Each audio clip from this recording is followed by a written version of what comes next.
जब भी किसी स्पेस एजेंसी का जिक्र हो रहा होता है तो उसमें नासा का नाम सबसे पहले लिया जाता है, क्योंकि ये दुनिया की वो वाहिद स्पेस एजेंसी है जिसने स्पेस के मुतालिक आज के दौर में वो हैरानकुन तजर्बात किए जिनके बारे में पहले कभी कोई तसव्वुर भी नहीं कर सकता था। लेकिन अगर हम आपको यूं कहें कि नासा स्पेस एजेंसी को कोई हैक भी कर सकता है तो आपको ये सुनकर कैसा लगेगा? यकीनन ये आपके लिए एक मजाक होगा, लेकिन ये कोई मजाक नहीं है, ये हकीकत है। वो हकीकत जिसके बारे में हम आपको आज बताने जा रहे हैं। इस वीडियो में हम आपको एक ऐसे 15 साल बच्चे के बारे में बताएंगे जिसने दुनिया की सबसे बड़ी स्पेस एजेंसी नासा को हैक कर लिया था। अगर इस वक्त स्पेस के मुतालिक कोई बड़े बड़े और हैरानकुन तजर्बात कर रही है तो वो सिर्फ अमेरिकन स्पेस एजेंसी नासा है, क्योंकि नासा इस वक्त दुनिया की सबसे बड़ी और ताकतवर स्पेस एजेंसी कहलाई जाती है। जमीन से लेकर चांद तक, सूरज से लेकर सितारों तक और जुपिटर से लेकर मार्स तक हर चीज पर नासा की नजर होती है। अब आपको ये तो मालूम हो ही चुका होगा कि नासा कितनी बड़ी और कितनी ताकतवर स्पेस एजेंसी है, लेकिन यहाँ पर यह बात जानकर इंसान बिल्कुल हैरान रह जाता है कि इतनी बड़ी स्पेस एजेंसी को एक 15 साल बच्चा हैक भी कर सकता है। सुनने में तो ये एक मजाक लगता है, लेकिन ये एक हकीकत है कि एक 15 साल बच्चे ने छोटे से कमरे में बैठकर नासा के पूरे सिस्टम को हैक कर लिया था, जिस वजह से नासा ने पूरे 21 दिनों के लिए अपनी स्पेस एजेंसी को बंद रखना पड़ा। ये अनोखा 15 साल बच्चा कौन था जिसने ना सिर्फ नासा बल्कि पूरे FBI का भी सर चकरा कर रख दिया, और आखिर में उस बच्चे का अंजाम क्या हुआ, ये सब हम आपको आज की वीडियो में बताएंगे।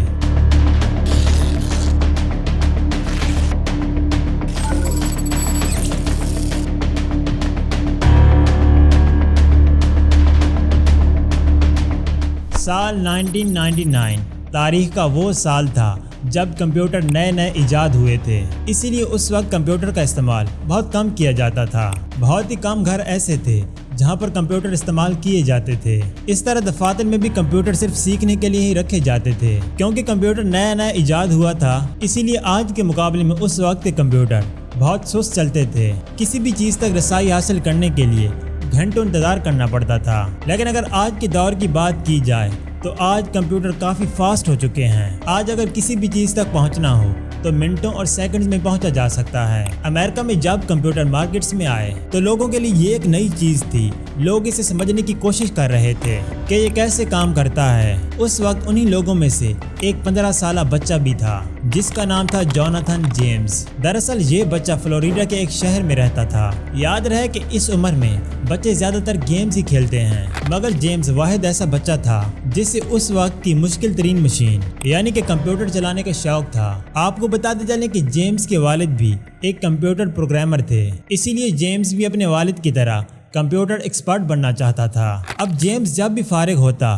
तो वो दोस्तों के साथ खेलने की बजाय कंप्यूटर के सामने बैठ जाता। लेकिन जेम्स के वालिद को अपने बेटे की ये एक्टिविटी बिल्कुल पसंद नहीं थी। वो चाहते थे कि जेम्स कंप्यूटर से ज़्यादा अपनी पढ़ाई पर ज़्यादा तवज्जो दे। इसीलिए उसके वालिद ने कंप्यूटर पर एक पासवर्ड भी लगा दिया था ताकि जेम्स ज़्यादा कंप्यूटर इस्तेमाल ना कर सके। अब जेम्स अपने कंप्यूटर पर लगी उस पासवर्ड को ख़त्म करने की कोशिश करने लगा, और यहीं से शुरू हुआ जोनाथन जेम्स के हैकिंग का सफ़र। वैसे तो हैकिंग की बेशुमार इकसाम होती हैं, लेकिन हैकिंग की मशहूर तरीन इकसाम white hat hackers, black hat hackers और ग्रे हैट हैकर्स हैं। याद रहे कि वाइट हैट हैकर्स गवर्नमेंट के लिए काम करते हैं, और ये हैकर्स नुकसानदेह नहीं होते क्योंकि इनका काम गवर्नमेंट को दुश्मनों से महफूज रखना होता है। ब्लैक हैट हैकर्स वो हैकर्स होते हैं जो कि गवर्नमेंट के खिलाफ काम करते हैं या फिर किसी से बदला लेने के लिए और उन्हें नुकसान पहुंचाने के लिए काम करते हैं। अब इसके बाद आते हैं ग्रे हैट हैकर्स, जो कि दिन के वक्त तो अच्छे काम करते हैं,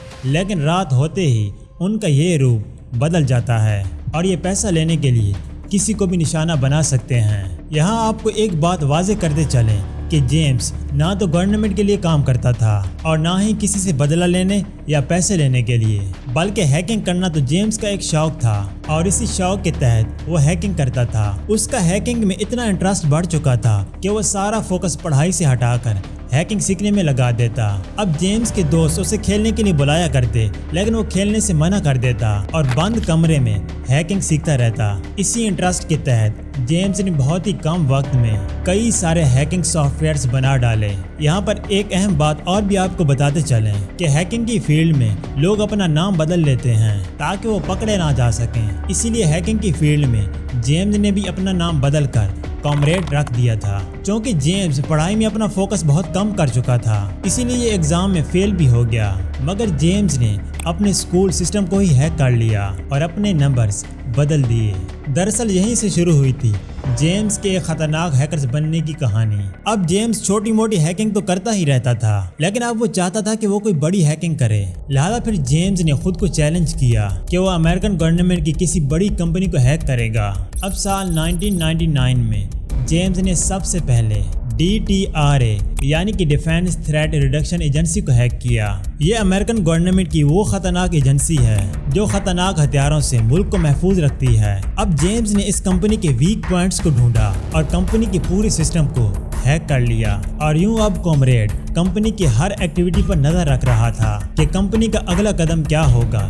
اس کی خبر کامریڈ کو پہلے ہی مل جاتی تھی۔ اب اس کے بعد کامریڈ نے اس سے بھی بڑی کمپنی کو ہیک کرنے کا سوچا، اور وہ کمپنی تھی ناسا۔ اس وقت اس اسپیس ایجنسی میں کل 13 ڈیوائسز کام کر رہی تھیں، ان میں سے ایک ڈیوائس ISS یعنی کہ انٹرنیشنل اسپیس اسٹیشن کی بھی تھی۔ یاد رہے کہ یہ ایک خطرناک ڈیوائس ہوتی ہے جس سے غلط استعمال کرنے سے ایجنسی کو کافی بھاری نقصان بھی پہنچ سکتا ہے۔ جلدی ناسا کو محسوس ہوا کہ کوئی تو ہے جو ان کے سسٹم کے ساتھ چھیڑ چھاڑ کر رہا ہے، کوئی تو ہے جس کے پاس ناسا کا سارا کنٹرول ہے اور وہ ایجنسی پر نظر رکھ رہا ہے۔ اب جب ناسا کا شک یقین میں بدل گیا تو ناسا نے 21 دن کے لیے اپنی ایجنسی کو بند کر دیا، جس وجہ سے ناسا کو اس وقت $40,000 کا نقصان بھی اٹھانا پڑا۔ اب ناسا کے وہم و گمان میں بھی نہیں تھا کہ اتنی بڑی اسپیس ایجنسی کو ہیک کرنے والا ایک چھوٹا سا بچہ ہو سکتا تھا۔ اب ناسا یہی سوچ رہا تھا کہ یہ کسی بہت بڑے ہیکنگ گروپ کا کام ہے، چنانچہ اب ہیکرز کو ڈھونڈنے کی ذمہ داری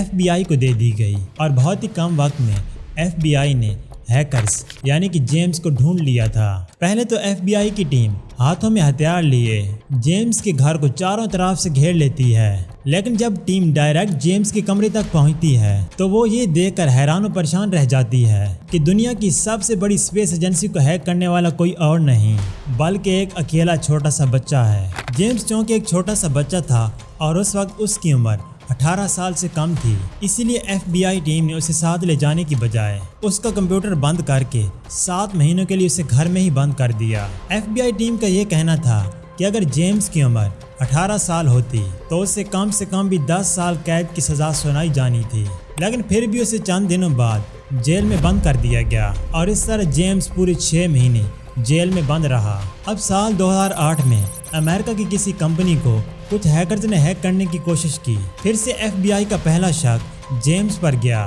جب FBI کی ٹیم نے جیمز پر انویسٹیگیشن کی تو جیمز نے صاف انکار کر دیا کہ اس کا اس ہیکنگ سے کوئی تعلق نہیں ہے۔ حقیقت میں جن ہیکرز نے اٹیک کیا تھا جیمز ان کو جانتا تھا اور اس کام میں جیمز ان کے ساتھ شامل بھی تھا، لیکن پھر بھی جیمز نے FBI سے یہ بات چھپائی۔ لیکن یہاں پر یہ جان کر کافی افسوس ہوتا ہے کہ 2008 مئی کے مہینے میں جیمز نے 24 سال کی عمر میں ایک دن خود کو کمرے میں بند کیا اور خود کو گولی مار دی۔ اب جیمز دنیا سے جاتے جاتے ایک خط چھوڑ گیا کہ حال ہی میں جو ہیکنگ اٹیک ہوا تھا وہ اس میں بھی شامل تھا، مگر اس نے یہ بات پولیس سے چھپائی۔ اس نے خط میں یہ بھی لکھا تھا کہ ہیکنگ کے بغیر اس کا زندہ رہنا مشکل تھا، اسی لیے وہ اس شوق کو ختم کرنے کے لیے ہمیشہ کے لیے اس دنیا سے جا رہا ہے۔ اور یوں جوناتھن جیمز کی زندگی اور ہیکنگ کا سفر ختم ہوا۔ تو یہ تھی آج کی ویڈیو، ملیں گے اس طرح کی ایک اور نئی ویڈیو میں۔ خدا حافظ۔